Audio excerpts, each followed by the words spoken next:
that leads me to believe that there are different types of publishing that is available to choose from. There isn't just a one size fits all.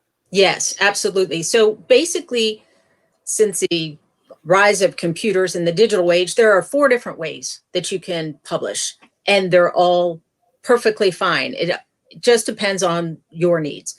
So there's vanity press, which I would say you should avoid at all costs. Those are the people that take a lot of your money, but really do nothing for you but print. It'd be much cheaper to just go to Kinko's.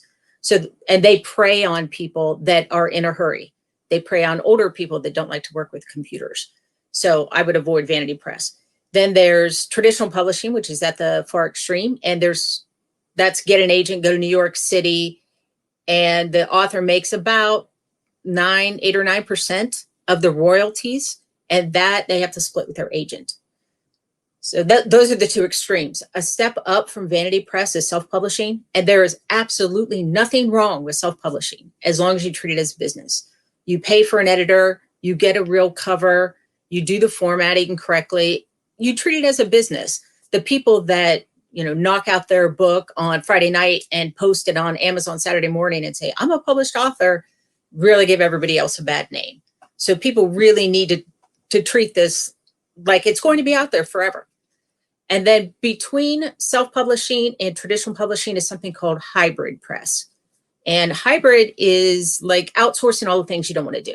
It's self-publishing where you have more control, but you're paying somebody else to do the editing, do the marketing, find the cover artist or illustrator if you're doing a children's book. So you're paying somebody else to do those things.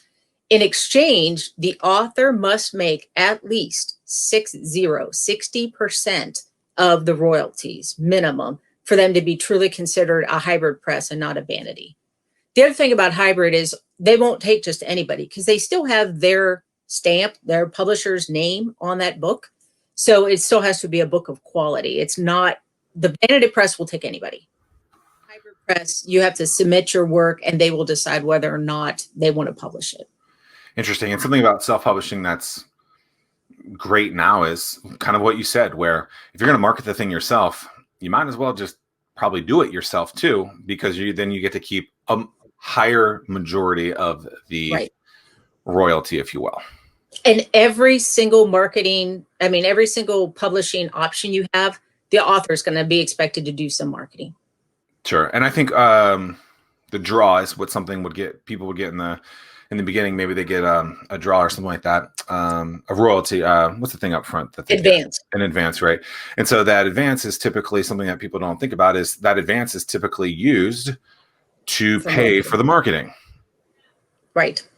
And an advance is just that. It's an advance on your royalties. Right. So if your book doesn't take off, you may never see another penny. I wonder, I guess would you have to pay that back in many cases too? No, you don't have to pay. Typically you don't, unless it's in your contract, weird, but no, typically you don't pay back in advance.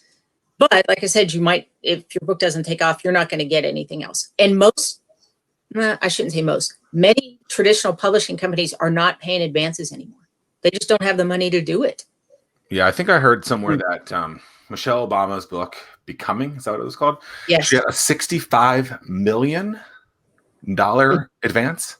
Oh my gosh. It was a fantastic book, though. There you go. I listened to books. I listened to about 2 hours of it and I just couldn't get into it. I'm sure it was great.